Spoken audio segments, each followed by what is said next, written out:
శ్రీ కామాక్షి సమేత శ్రీ నాగేశ్వర స్వామి దేవాలయం ఇరువారం.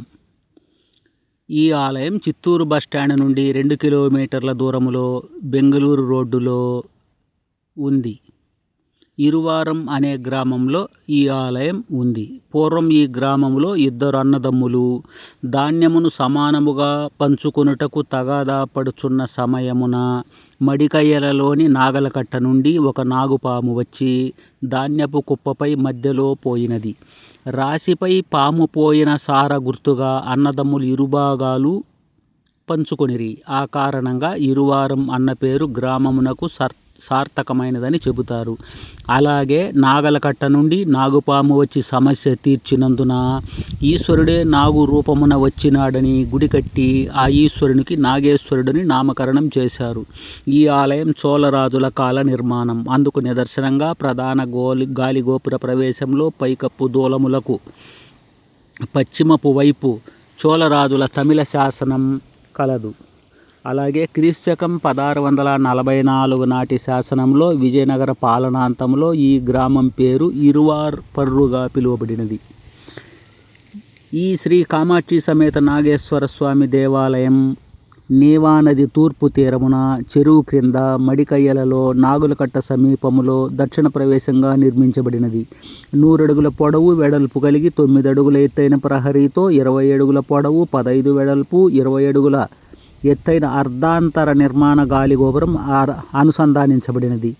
అయితే దీనిపై ప్రస్తుతం 55 అడుగుల ఎత్తున సర్వాంగ సుందరంగా గోపురం నిర్మాణం జరుగుతోంది. ప్రహరీ లోపల ప్రధానాలయం 27 అడుగుల పొడవు 25 అడుగుల వెడల్పు గల నవరంగ మండపముతో 15 అడుగుల పొడవు వెడల్పులు కలిగి 31 అడుగుల ఎత్తైన గోపురం సమగోళాకారముగా 5 పంచలోహ కలశములతో అద్భుతమైన శిల్పములతోనూ అష్టదిక్పాలకులతోనూ సకల దేవత సింహ ప్రతిమలతోనూ సుందరముగా తీర్చబడినది.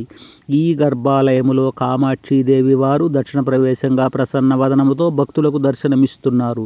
అదే నవరంగ మండపమునకు అనుసంధానించి 11 అడుగుల పొడవు వెడల్పులు కలిగి 29 అడుగుల ఎత్తైన కుంభాకార గోపురం పంచలోహ ఏకకలశముతోనూ అష్టదిక్పాలకులతోనూ దేవాంగులతోనూ దేవాంగనలతోనూ నంది ప్రతిమలతోనూ చూడచక్కని శిల్పచాతుర్యంతో నిర్మించబడి ఉంది. ఈ ఆలయంలో నాగేశ్వరుడు లింగాకారమున పూర్వాభిముఖముగా ఐశ్వర్యపీఠంపై కొలువై భక్తులకు దర్శనమిస్తారు. స్వామివారి ఎదురుగా 6 అడుగుల పొడవు వెడల్పు కలిగి 12 అడుగుల ఎత్తైన అందమైన 4 గాళ్ళ మండప గోపురంలో స్వామివారి వాహనమైన నందీశ్వరుడు కొలువై ఉన్నారు.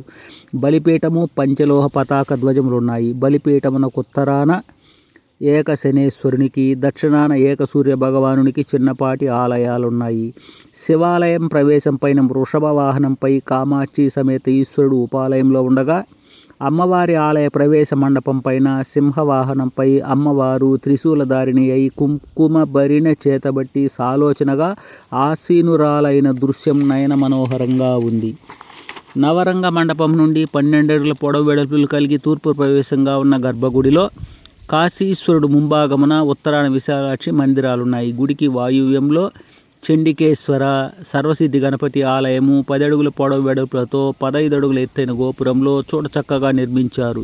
ఎదురుగా మూషికము బలిపీఠములున్నాయి. ఆవరణలో నైరుతిలో వినాయక స్వామి ఆలయము, వాయువ్యంలో శ్రీ వల్లి దేవసేన సమేత సుబ్రహ్మణ్య స్వామి ఆలయాలు ఉన్నాయి. ఆవరణలో ఈశాన్యంలో నవగ్రహ మండపము, పక్కనే ప్రహరీకి క్షేత్రపాలకుడు కాలభైరుని ఆలయము ఉంది. ఆవరణలో తూర్పున నాగదేవతల ప్రతిమలున్నాయి. తులసి బృందావనం ఉంది. ఆవరణలో అన్ని రకాల పవిత్ర వృక్షములుండుట వలన ప్రత్యేక పూజలు నిర్వహించే భక్తులు, 48 రోజులు వ్రతం చేసే భక్తులు నిరంతర పూజలకై వస్తుంటారు.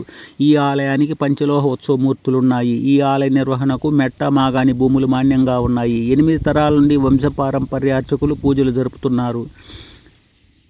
ఆలయ ధర్మకర్తలు కేరళ రాష్ట్రంలో స్థిరపడి సంవత్సరంకు ఒకసారి వచ్చి తమ ఇష్టదైవాన్ని పూజించిపోతారని చెబుతారు. పూర్వకాలంలో ఒకసారి జీర్ణోద్ధరణ గావించబడిన ఈ ఆలయాలు పార్థివనామ సంవత్సరం చైత్ర బహుళ నవమి సోమవారం 2/5/2005న మరోసారి భక్తుల సహకారముతో అభివృద్ధిపరిచి జీర్ణోద్ధరణ, అష్టబంధన, మహాకుంభాభిషేకములు జరిపారు. ఇప్పుడున్న ఆలయమునకు గ్రామమునకు మధ్య భజన మందిరం పటిష్టమైన నిర్మాణం. ఈశ్వరాలయం గ్రామమునకు దూరముగా ఉండుటచే ఉత్సవమూర్తులు మొదలైన విలువైన వస్తువులు ఈ మందిరంలో భద్రపరుస్తారు. ఇక్కడున్న శిలాశాసనంలో ఇరువారం గ్రామ విషయాలు, ఆలయ నిర్మాణ విషయాలు వగైరా ఉంటాయి. ఈ ఆలయములో నిత్య పూజలు, వార పూజలు, ప్రత్యేక దినములందు పూజలు, పండుగ పర్వములందు పూజలు వైభవంగా జరుగుతాయి. మహాశివరాత్రికి బ్రహ్మోత్సవము, గ్రామోత్సవము జరుగుతుంది. కార్తీక మాసంలో ప్రత్యేక విశేష పూజలు ఉంటాయి. హరికథలు, శివకోటి ఉంటుంది. అన్నదానములు ఉంటాయి. వినాయక చవితికి వినాయకునికి, నాగదేవతలకు, ఆడి కృతికకు, శ్రీ వల్లిదేవసేన సమేత సుబ్రహ్మణ్య స్వామి వారికి గొప్ప పూజలు ఉంటాయి. ఇంకా ఆలయంలో ప్రదోష పూజలు, అమావాస్య, పౌర్ణమి పూజలు, మాస శివరాత్రికి పూజలు, సంకష్టహర చతుర్థికి పూజలు, కృత్తికకు పూజలు, షష్ఠికి పూజలు జరుగుతాయి. స్వామి అమ్మవార్లు కోరిన వారి కోరికలు తీరుస్తారని భక్తుల నమ్మిక. సంతాన ప్రదాతగా అమ్మవారికి పేరుంది. వివాహ ప్రాప్తి, ఉద్యోగ ప్రాప్తి కలుగుతాయి. ఆర్థిక బాధలు, అనారోగ్య బాధలు తొలగిస్తారు. కాలభైరవుడు కుటుంబ కష్టాలు, కోర్టు బాధలు, శత్రు విమోచనం, దరిద్ర బాధలు తొలగిస్తారని భక్తుల విశ్వాసం. వృత్తిపరమైన అభివృద్ధితో పాటు ఆయుర ఆరోగ్య భోగభాగ్యములు అందిస్తారని నమ్మకం. ఇతర విషయాలకు అర్చకులను కలిసి తెలుసుకోవచ్చు. అర్చకుల నెంబర్ 9490268696 నెంబర్తో సంప్రదించవచ్చు. ఈ వీడియోను సబ్స్క్రైబ్ చేయండి. మరిన్ని వీడియోలు చూసేందుకు అవకాశాన్ని పొందండి. వందలాది దేవాలయాల వీడియోలున్న ఈ ఛానల్ను చూసి ఆనందించండి. ఈ ఛానల్లో వందలాది దేవాలయాల వీడియోలను చూసి సంతోషించండి. ఈ వీడియోను లైక్ చేయండి, షేర్ చేయండి. ఇలాంటి దేవాలయాల వీడియోలు తమిళనాడు, కర్ణాటక, ఆంధ్రప్రదేశ్ రాష్ట్రాలలోని వందలాది దేవాలయాల వీడియోలు ఇందులో ఉన్నాయి. చూడండి, సంతోషించండి.